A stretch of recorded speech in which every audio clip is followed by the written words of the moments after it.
ocpodcasts.com.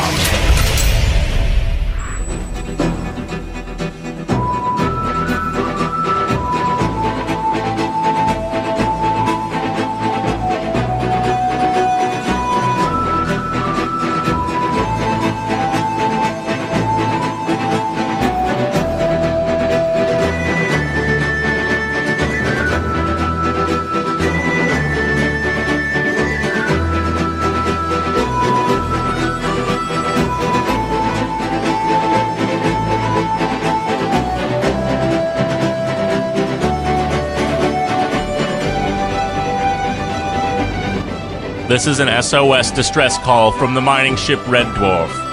The crew is dead, killed by a radiation leak. Luckily, video records of the survivors' attempts to return to Earth still exist. These blokes, Brent and Paul, are ready to tell you all about them. You're listening to Tongue-Tied, a Red Dwarf podcast. Stand by for comment and analysis on your favorite episodes of Red Dwarf. Good, Benny. Featuring Boys from the Dwarf, Brent Johnson. Hey, Smaghead. And Paul Towsley. Better make myself look big. And now, from the drive room, the boys from the Dwarf. Look out there! The slime's coming home!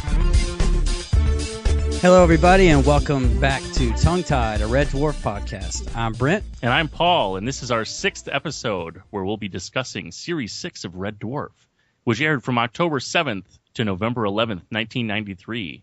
The stories in this season are Sirens, Legion, Gunmen of the Apocalypse, Emo Hawk, Polymorph 2, Rimmerworld, and Out of Time. So we've been doing this show since January now, and Paul and I figured it's about high time we had a guest on here. And schedules permitting, we should have one for each of our remaining shows. So with that, let's introduce our very first guest, and a very special one to us and any Doctor Who podcast listener. You might know him as the host of Doctor Who The Memory Cheats, and most recognizably the co-host of Radio Free Skaro. It's the Lego King himself, Steven Shapansky. Hey, Steven. Hi there. I laughed at your Lego King, but then I realized I'm in a room surrounded by Legos, so yes, I will take that title for today. Excellent. what is happening in Canada today? Not as much as you would think. It's June. Hockey season is over. But judging by the giant soccer ball on top of the bar across from the street, World Cup fever has apparently gripped the land. And so we're doing nothing but watching soccer. We really aren't. So, but it's nice out. That's the important thing. As we roll on to the start date of Doctor Who, I suppose that's the next big thing I'm looking forward to. Oh boy, yeah. That's a long way off still. If we're like looking at the calendars here, a couple months, if we're lucky. We haven't got an exact date yet, though, right? No, I'm betting August 23rd, though. I think that just the radar seems to point towards there, so I'm sort of pinpointing that. And when you're doing a weekly podcast, you sort of have to plan out these things anyway. So in that regard, there isn't much time left at all, because we're busy trying to sort of fill all the weeks leading up to the premiere when we actually have new Doctor Who to talk about. Hooray. What have you been watching, Stephen, lately? Well, I've been watching two series that unrelated to Doctor Who and Red Dwarf. I just finished Game of Thrones, of course, which wrapped up on HBO this past Sunday, which was fantastic. And me and my wife, Erica, of the Verity podcast, were finally caught up on the last 5 episodes of Orphan Black that we've been behind on. We did that last night too. So there's been a lot of I've watched Orphan Black and Red Dwarf Series 6 for the past 24 hours. So I'm not too sure. Like Rimmerworld, for instance, I could get confused with an Orphan Black episode. So we have to be careful on that. Are you still doing the Blake 7 thing? I am, but I've been going kind of slowly. I'm catching up on it too, along with Neil Perryman's blog. I think I'm about 4 episodes behind, so I'm very slowly sort of keeping up on that. But now that Orphan Black and Game of Thrones have sort of wrapped up, I think I should probably have time to watch that. Are you two guys Blake 7 fans too? Oh, definitely. Yeah, I've got all 4 series on VHS because it's hard to get the DVDs. I have not watched a single episode, but it's definitely on my list of things to check out. It's exciting. It's cool. It's kind of like watching a Doctor Who spin-off show, which actually isn't a Doctor Who spin-off show because the sets and the actors and the music all sort of are very similar. It's kind of cool. Yeah. It feels familiar yet different.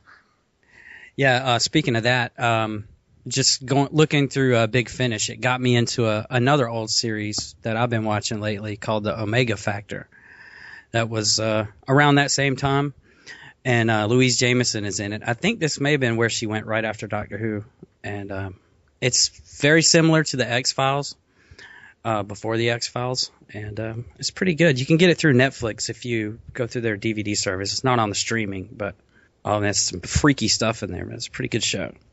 Cool. We don't get the DVD streaming DVD service here in Canada, so it shall remain a mystery until it appears in some other form, I guess. Paul? I have been gripped by World Cup fever for the first time in my life. So I sat down last Thursday and watched the first game of the whole series, I want to call it, but I know it's not that. The series. Not everything can be a TV show now, Paul. You know? But I've been very enthralled by it, so I've been enjoying that. I watched all 4 games on Saturday, and it just flew by. So I wasn't bored in any way. I still don't know the rules and stuff like that, but I've been very appreciative of having some great live sporting events streamed into my home.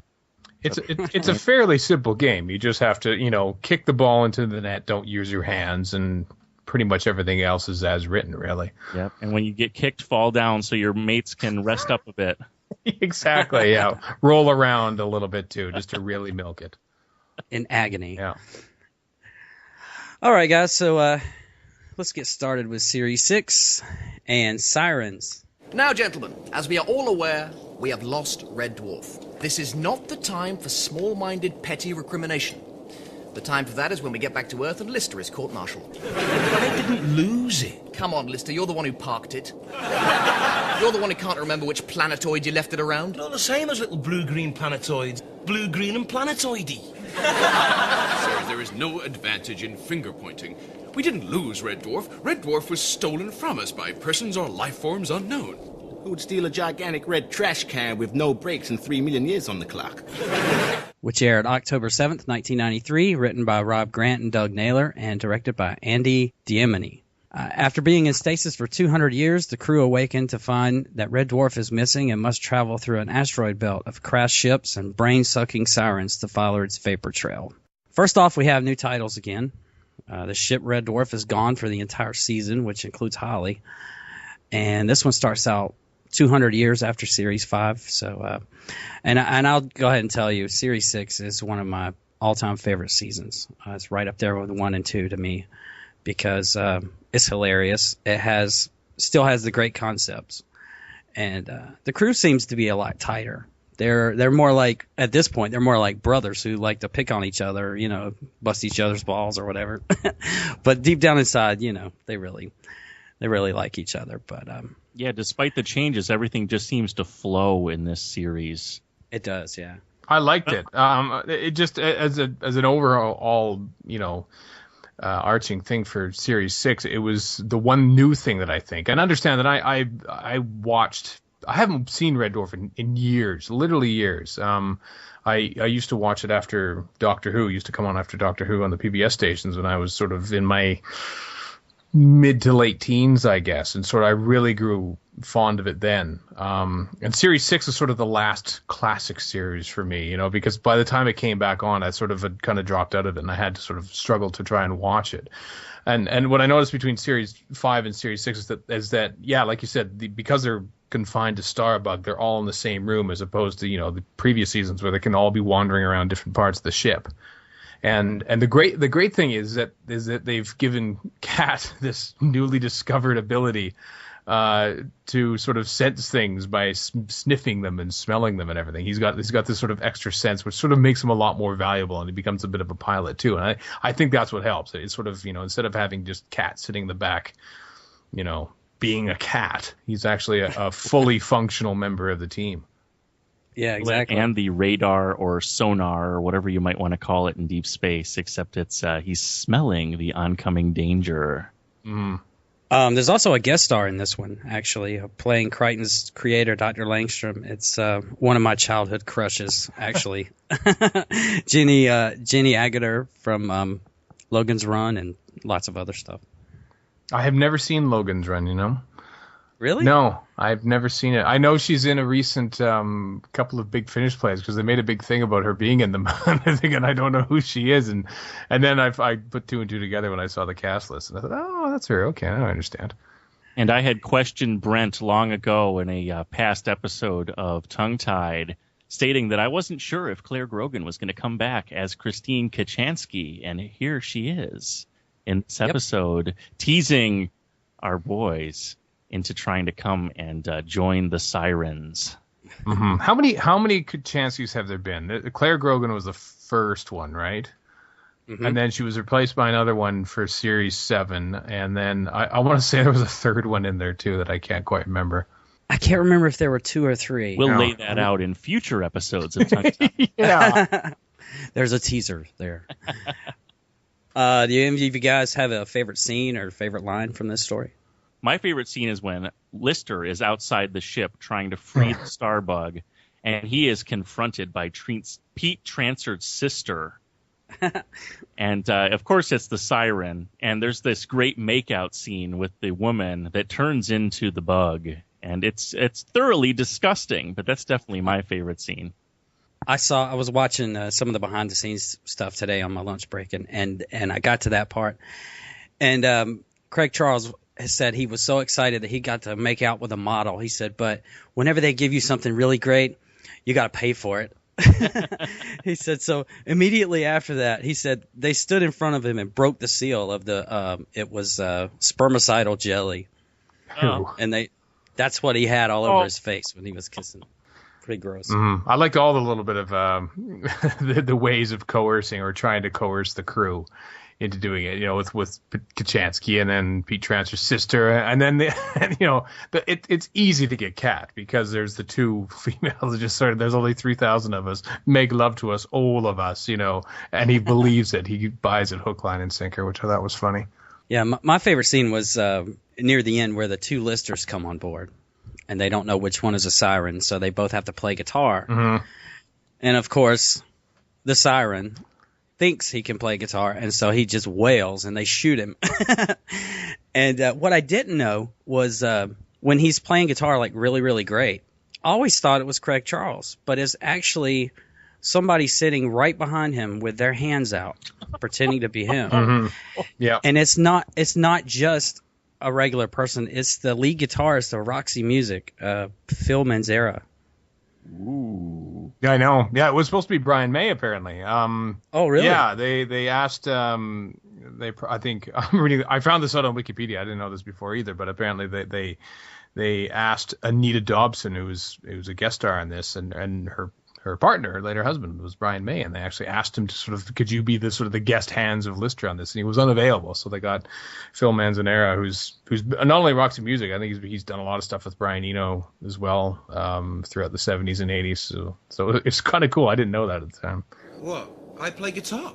Do I have a head shaped like an amusing ice cube? Go ahead, chuck out a few power chords, see if anything comes back. The Axeman is back. It's a good start. I like the establishment of a running theme throughout the whole story. I think this series sticks out for me as being my favorite. I think by this time I'd sort of grown, you know, to like the characters a lot and everything, and I felt that they could go into a more, you know, a serial arc based season, I think, with a sort of a singular mission, I think, because you could get away with not having to introduce characters or interactions or anything like that. You know what they could do, and then they could just get on with the humor, and it could also sort of coexist with a bit of a plot. Yeah, this was the first time they did a season arc, even though it's a really light one. I mean, but this was the first time they tried that. Yeah. I drink cold curry sauce for breakfast. Well, it depends on your mood. If you wake up in the afternoon, you generally prefer to start the day with a can of last night's flat lager. That's why you sleep with a tea strainer next to your bed, so you can sieve out the cigar dimps. I drink and I smoke and I have cold curry sauce for breakfast. That's like some barely human, grossed-out slime ball. Oh, it's all flooding back, is it, sir? Up next, Legion. Legion, these statues, you sculpted them yourself? Years ago, I was a different person then. Well, according to my connoisseur chip, they fulfill all 10 requirements for being masterpieces. You have a connoisseur chip? Just because I look like Herman Munster's stuntman doesn't mean to say I can't appreciate art, sir. Which aired October 14th, 1993, written by Rob Grant and Doug Naylor, and directed by Andy Diamine. Starbug is caught by a tractor beam and pulled into a space station where they meet Legion, a highly intelligent, scientifically engineered life form who gives Rimmer a permanent, raging hard light.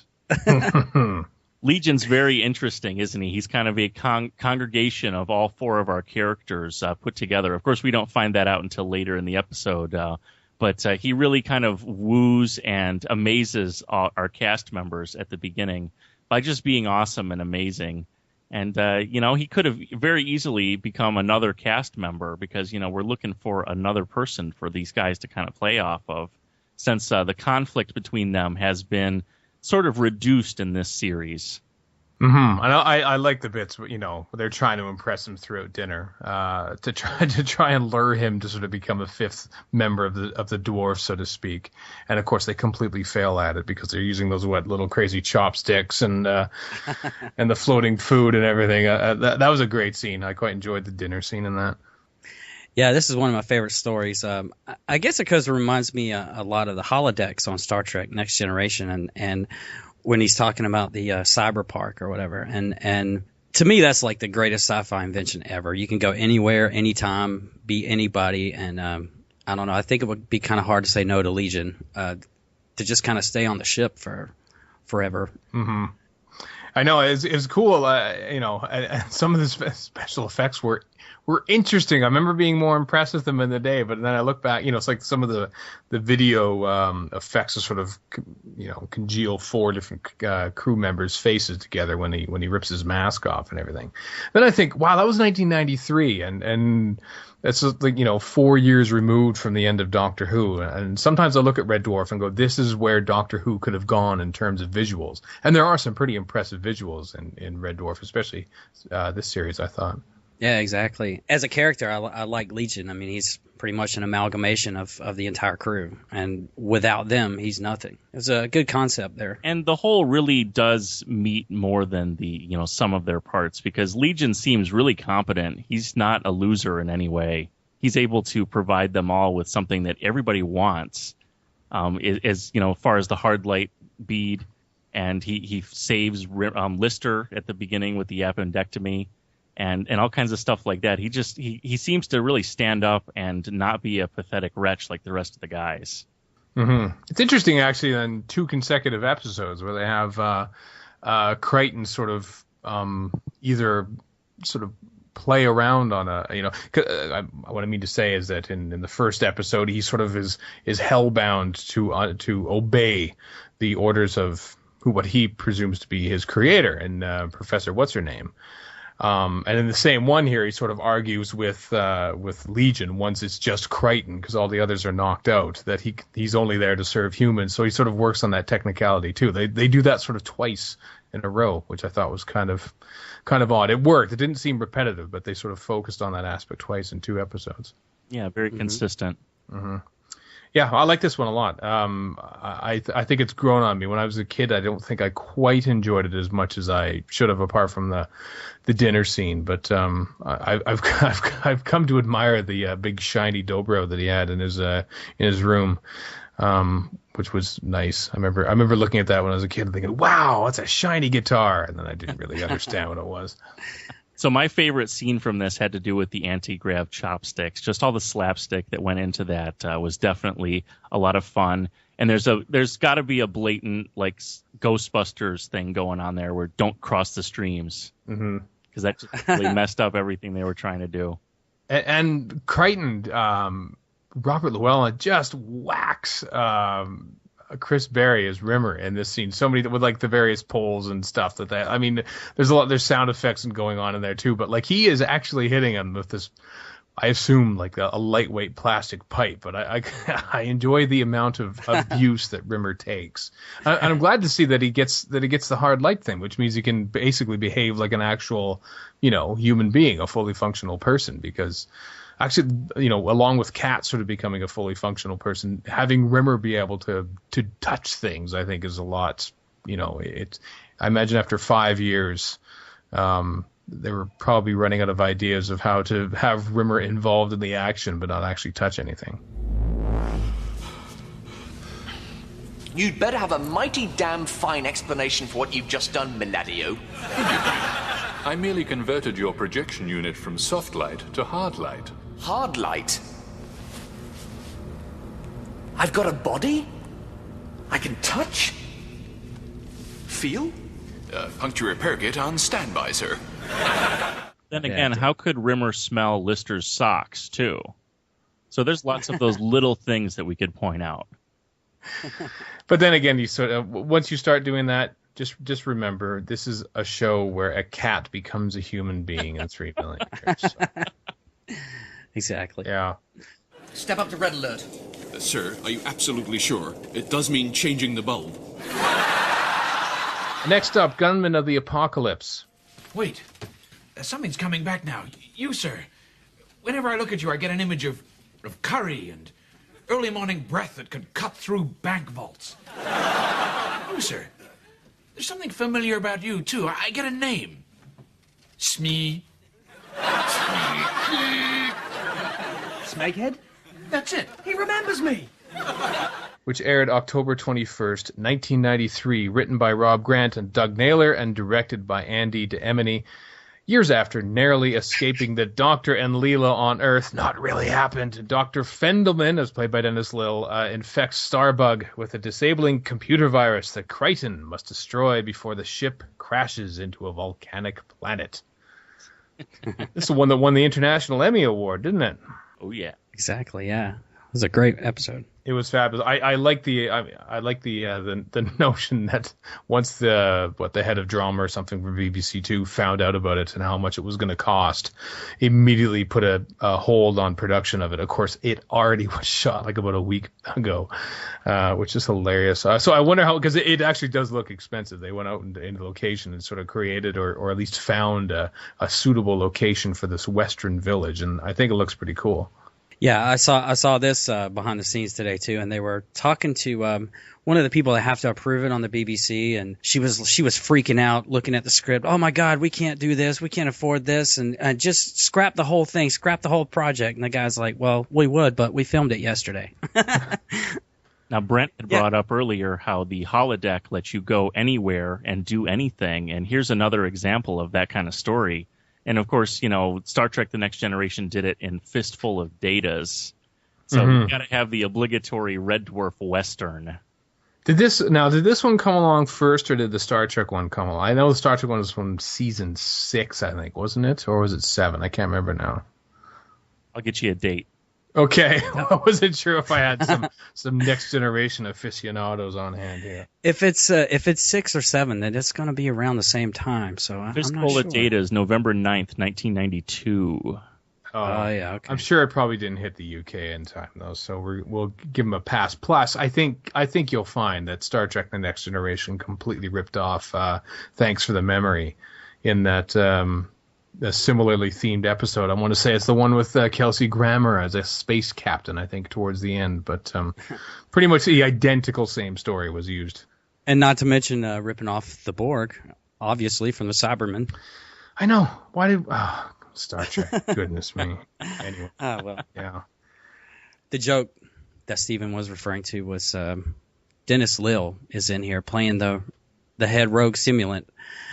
Who was also Dr. Fendelman in Image of the Fendal.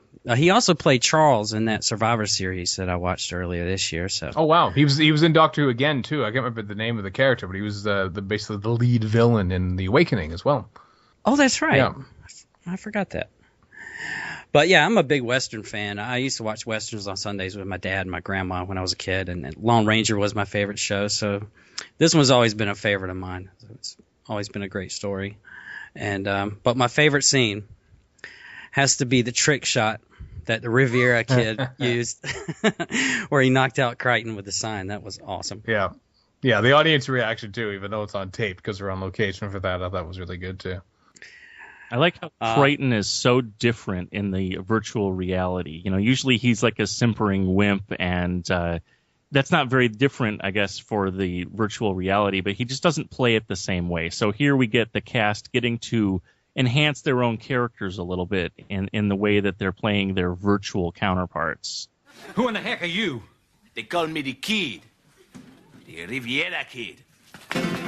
Yeah, I quite enjoy I enjoy when Rimmer sort of, you know, either pretends in the form of Ace or sort of, you know, Dangerous Dan McGrew when he sort of wants to be the sort of macho. It gives Chris Berry a chance to stretch his acting chops a little bit because he's a renowned voice man as well, and so it gives him a chance to sort of use different voices that he has in his arsenal. I enjoy the cowardly sheriff role that Crichton has. You know, he goes, "Oh, now don't go making me look stupid now, Jimmy," that sort of thing. When he takes the bottle from him with his bullwhip, and yeah, there's a lot of great little moments in here.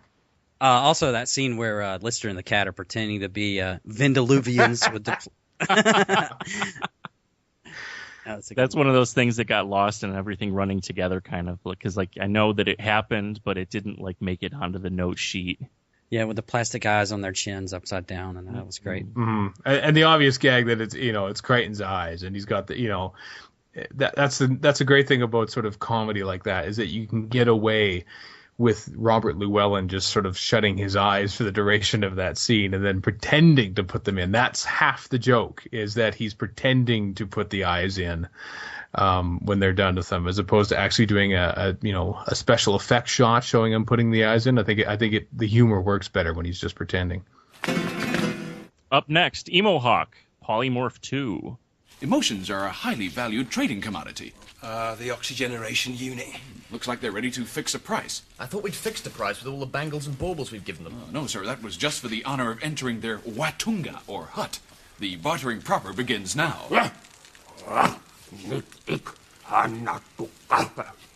Oh, dear. What, you want my hat? My jacket? You want my jacket? No, sir, he doesn't want your jacket.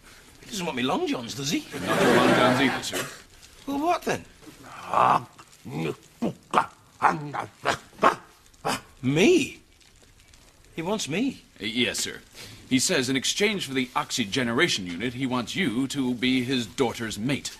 That's his daughter? One of three. Apparently, sir, she's the looker. Tell him not if she was the last warty Yeti lookalike in the world and I was the only boy. Which aired October 28th, 1993, written by Rob Grant and Doug Naylor, and directed by Auntie Damini. After crash landing on a Gelf moon, Lister discovers that he has to marry the chieftain's daughter in exchange for an oxygen breathing unit. After narrowly escaping, they find that the chieftain's pet polymorph has made it on board with them. So is this one of our first sequels in Red Dwarf? Because we have Polymorph 2, and it's kind of interesting. They throw a few different of the themes that we've had from before, the genetically enhanced life forms and stuff like that, all coming together. And the Polymorph, of course, comes in and gives us our great other characters. You know, as we said, we like to see the other characters play their counterparts, and in this one we get a reprise of both Dwayne Dibley and Ace Rimmer in different situations. What'd you think of this one, Brent? I like this one a lot. It's really funny because Polymorph was one of my favorites. Like, especially, well, I'll go ahead and tell you my favorite scene in this one was when Rimmer is watching the probe on screen and he goes, "We've lost it. Sorry, I was looking at the wrong panel." That was my favorite. But, we get to see Dwayne Dibley again. We get to see Ace Rimmer again, and just a good story. Yeah, they don't really cover a lot of new ground in this one. It's all just sort of bringing back the old favorites, and there's hoots of laughter and joy when Dwayne Dibley pops up from behind the counter. and there's the actual polymorph itself. But the problem is that it is trying to duplicate, or at least follow on from, one of the most successful Red Dwarf episodes ever in Polymorph. I like Series 6 a lot, but I think my two favorite episodes of all time both come from Series 3, Backwards and Polymorph. And so it feels kind of like it's trying to sort of recapture that glory. I think some of the visuals, though, are probably better. I like it when both Rimmer and Cat get coerced into it, like the tin of baked beans and stuff, and him sort of like looking at the trying to talk into the computer and missing it, and not realizing that it's actually not there. And there's some funny stuff in here, but I don't think it holds up as well with the polymorph. But this episode just reeks of fan service to me. Like someone said, how much can we throw into one episode that gets all of the old fans to come back and be like, oh, I like Red Dwarf still, I'm going to keep watching. It's almost like a Doctor Who anniversary special in the way that they want to throw in as many of the old, kind of stuff to throw in there and see what happens, see what sticks, see what works, all that kind of stuff. Yeah, I'm wondering, because I read that production on this was brought forward a little bit because the BBC really wanted the episodes, so they had to sort of, not speed write them or anything like that. But although apparently episode 6 wasn't even done by the time they were making it, they had to read their lines off of teleprompters. And so I'm wondering if this was just sort of an episode that sort of let's use some of our older stuff because we cannot think of anything new in the time allotted. Ace's original wig from Dimension Jump was stolen shortly after that story. So Chris Berry always talks about how they never got the wig right after that, which is including this story. And it's funny, if you watch that documentary of Dimension Jump, there's a couple of guys on the production team that actually think Chris himself took it because he loved it so much. Considering how much hair he's lost, perhaps, in his later years, maybe he's been wearing it. Exactly. So my favorite scene from this one is definitely the introduction of Dwayne Dibley, the Duke of Dork. Mm-hmm. I like when he's sort of reeling off the roll call of what stuff he needs to bring. Thermos and one extra thick condom. Because you never know. Never know. Oh wow. Yeah, I also like I like his when Ace sort of offers to do something, and I like the way that Cat just sort of says, "What a guy!" It's very subtle. You're sort of throwing in the catchphrase to do with Ace. I like how the audience reacts to it as well. They recognize it in there. The second one, I think Dave Lister says the same line a couple minutes later. It doesn't get quite the same reaction because I think it's played a little too broadly, but I enjoy the way that Cat delivers it. I noticed Dave saying it this time. I hadn't really noticed that before because he says it so quietly and sort of nonchalant. Yeah, the audience reaction is sort of carrying over from like a previous line too, so you almost kind of miss it. I've sealed you in the engine room, Dave. Afraid me and the Cat have taken a bit of a nip from the Emo Hawk. It's on board? It's taken my bitterness and Cat's cool. He's in a hell of a shape. He's looking so geeky I don't think he could even get into a science fiction convention. Next up, Rimmer World. This is the personal log of Space Corps Hardlight hologram Arnold J. Rimmer. Day 1. After landing, I ventured forth to explore the place I would be calling home for the next 2/3 of a millennium. A desert planet, the only life forms, the most basic single-cell protozoa, and me. Relationships would be difficult, but not impossible. I repaired to the pod to appraise the supply situation. The pod had indeed been looted from a seeding ship. Among the supplies, I found 2 strange devices labeled eco-accelerator rockets. I held out little hope that they might improve my lot, but launched them anyway. For 6 days and nights, the entire planet was racked with storms, the like of which I had never witnessed before or since. Then, just as suddenly, they stopped. In just 6 days, I had created my own world, lush and verdant. I had created Rimmer World. Which aired November 4th, 1993, written as always by Rob Grant and Doug Naylor, and directed by Andy Damany. After encountering a rogue simulant survivor, Rimmer escapes in a pod and travels into a wormhole to spend 600 years terraforming a planet full of Rimmers. What'd you guys think of this one? Well, I have to say, out of all these 6 stories this season, this is probably the weakest. I mean, it wasn't a bad episode, but compared to the others, I think it was kind of weak. We've kind of seen it before in Terraform the previous year, and I think maybe they liked the idea and wanted to make it better, which they've done several times before. But it was okay. What about you, Paul? This is a good episode. I did have a couple of little sci-fi nitpicky things that I wanted to kind of bring up here. They talk about a time dilation from going through the wormhole, and why would it only affect the pod for Rimmer and not the Starbug that follows them? And you know, wouldn't 600 years have passed for Starbug also, or is it just that the amount of time between the pod going through and then Starbug following is the reason for the time frame change? I'm not really sure about that one. So they manufactured a reason to create this whole Rimmer world setting for that, and you know of course used the wormhole for that. And then Rimmer creates clones from his DNA. How does he create clones from his DNA, being a hard light hologram with no DNA? I'm not exactly sure about that, but like we said earlier, these are those kind of things that you just kind of have to glaze over, and it's like, okay, let's just enjoy the humor for what it is. Mm-hmm. Yeah, boy, you pointed out a couple things that have completely ruined this episode for me now. No, I'm kidding, but I'm glad it was your least favorite one of the series then, because it could be ruined then, right? I didn't mind it. I like the setup a lot more than I think probably once they actually get down to Rimmerworld. It's probably the weakest part of the episode, but I enjoy the encountering the rogue simulant again. This was sort of intended to be a direct follow-up from Gunmen of the Apocalypse, because there's the same rogue simulant from that story in here. I like the idea of Rimmer sort of having a dicky heart, so to speak.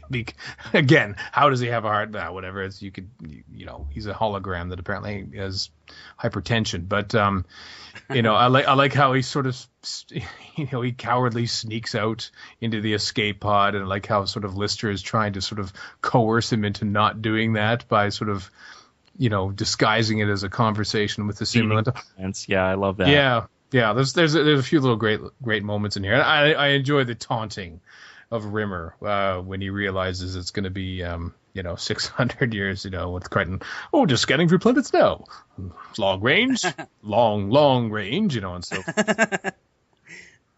So in focusing on the Rimmer world setting, I feel like the script just kind of ran out at the end because they're imprisoned, and then Dave comes up with this brilliant escape plan. Why don't we scrape away this mortar here, slide one of these bricks out, then using rope weave from strands of this hessian, rig up a kind of pulley system.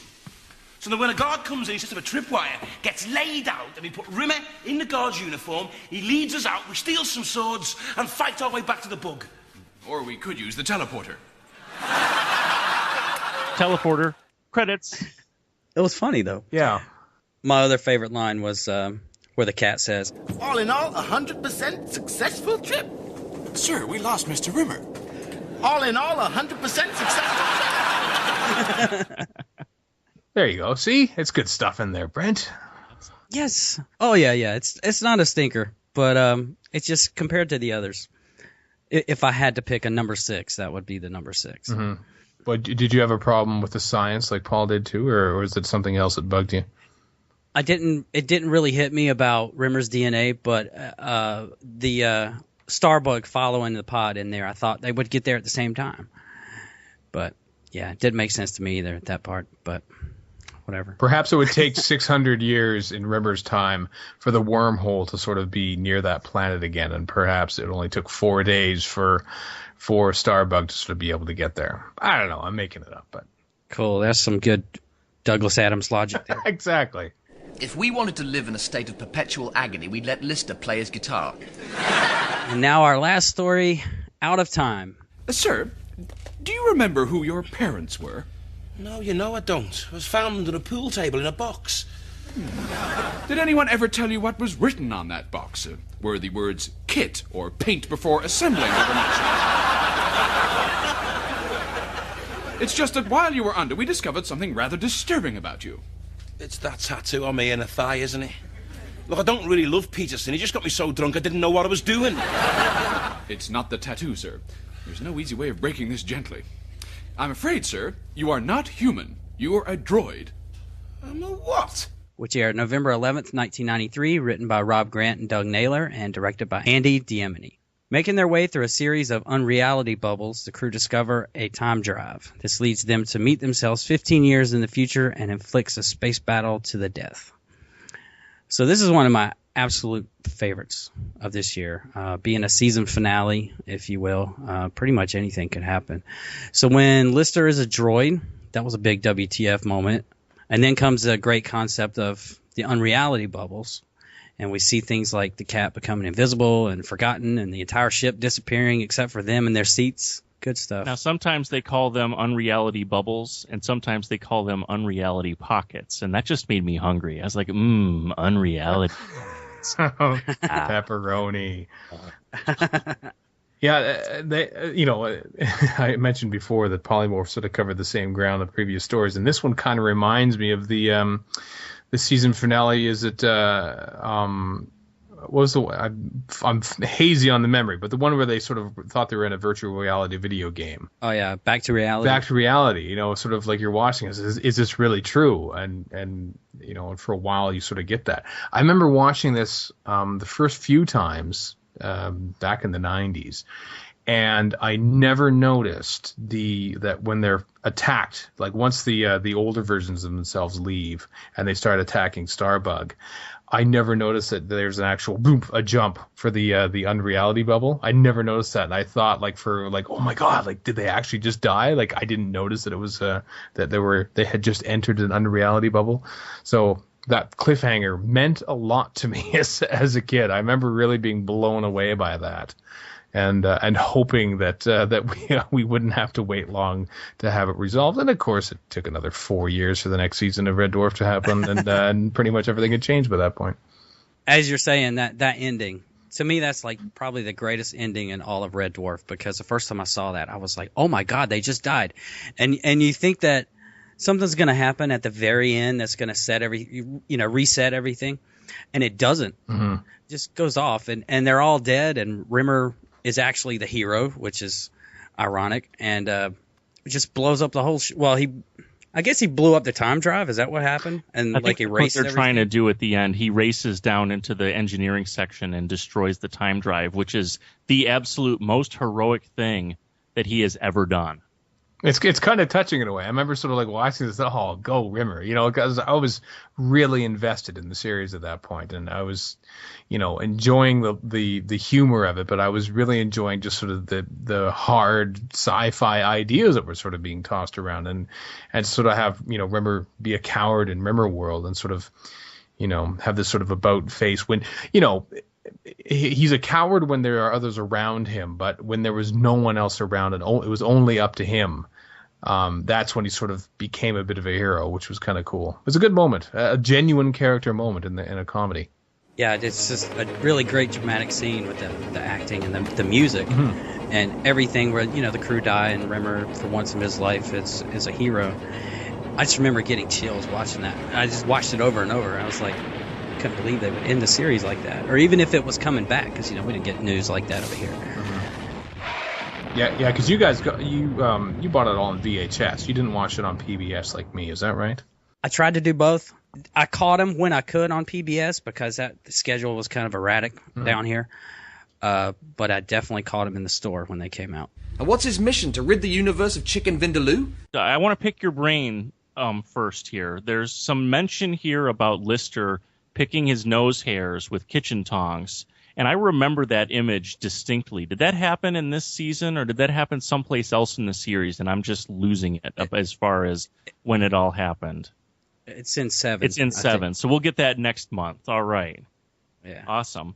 I like the changing of realities in this episode. Of the episodes of this series, this is definitely one of my favorites, with all of the timey-wimey stuff that happens and all of the changing realities and just the the mind F that goes into it, because we don't know what's real and what isn't as we move forward through this. I love, of course, the cast gets to play future versions of themselves, which we see that in lots of other sci-fi things where, like, what could happen to these people. But at the same time, I don't see the motivation of the future cast wanting to kill the past cast. That doesn't make a lot of sense. I think it was, manufactured to create that cliffhanger that we all love so much. Oh, I don't know. I think they kind of say about how, being stuck in one time and one place, because they're sort of stranded in that one time, is, to them, after being everywhere and every win in the universe, is like the worst thing possible. So they'd rather die than continue a mundane existence. Just like, the current members of the Dwarf would rather die than become those people. So I think they both have motivation. Okay, so they're all right in their own heads. Mm-hmm. They're not villains. They're not evil. They're just doing what they think is right for themselves. Exactly. Yeah. All right. Cool. Yeah. And of course, when we thought Dave was an android, my favorite line is that he's going to rid the universe of the chicken vindaloo. Yeah. I enjoy the morale meeting that Rimmer chairs at the beginning of the episode as well, where he just turns into a big venting session about how much he hates everybody else. Now, to kick off, I thought it would be productive if we all met once a week to have a coffee or a beer, whatever's your poison, and get any problems we may have off our chests. Any objections? No, sounds like a very good idea, sir. Excellent. Well, as it's week 1, why don't I start? You know what it is about Lister that really makes me want to puke? That really makes me want to stab him in both eyes with an ice pick. Everything, that's what. Especially his god-awful, chirpy, gerbil-faced optimism. And as for the cat, what an unbelievable git. And Crichton, if he doesn't change pronto, I swear I'll attach jump leads to his nipple nuts and fry him like a Cajun catfish. Well, I think that's cleared the air. I don't know about you, but I certainly feel better. And thank you for your contributions, gentlemen. See you at next week's morale meeting. Marvelous. Yeah. Okay. Yeah. Best story, best episode of the season, I think. All right, so that's Series 6. It was a season that saw a lot of changes, including losing 2 main characters in Holly and the ship itself, Red Dwarf. And as we said before, this is the first season-long arc, even though it was a light one. And Rimmer's Hard Light Drive was a permanent change going forward. So this is personally one of my favorite seasons. Steven, what do you think about the whole series? I liked it a lot. I think there might be more peaks and valleys in other seasons, I think, but this could be my favorite overall season, I think. And I think I said this at the beginning of the show, is that it's really the last classic one, because 4 more years until season 7. I think another 3 after that for season 8, and then another 10 years until the next one. So this is sort of the last continuously produced series of Red Dwarf. So it kind of sticks out in that regard. Yeah, they really got this one right. In my heart, season 1 and 2 are always my favorites, but this one is quickly behind that. I love it. I love the way that it goes. I can't say that, though, because, of course, I love season 3 with the backwards and all that kind of stuff, too. So maybe I just love Red Dwarf altogether, and it's hard to pick and choose. But, this one is always dear to my heart, watching these episodes again. So it was a great joy to be able to watch those and come here and talk about it. Hey, I wanted to ask you guys a question to see what you thought. There's one thing I really noticed, and it didn't bother me, but I didn't know what you thought about it. It's kind of like you had the formulaic jokes every episode, and it was sort of a fill in the blank of a Space Corps directive, or this guy's deader than this or dumber than that. Crichton's head. Right. And they were funny, but I didn't know if you thought that helped it, having something that, as Chris Berry said in one of the interviews, he said he thought it was a great idea because once you heard the word Space Corps directive, you knew a joke was coming. Yeah. I like that idea. It's kind of like, like Blackadder does it a lot, once you sort of lay, that's the worst idea I've ever heard since, and then, okay, here we go, and it's just a sort of a running gag, that sort of thing. And right. So I liked it. I like the fact that I like little running gags like that. You kind of have to have those sometimes. the running gags in this season had me expecting those running gags over the last 3 seasons, and they would, be trickled in here and there. But this season, consistently has one per episode. So they really did good with the consistency on this one. Yeah. Yeah, I enjoyed it. There's some great gags in this whole season.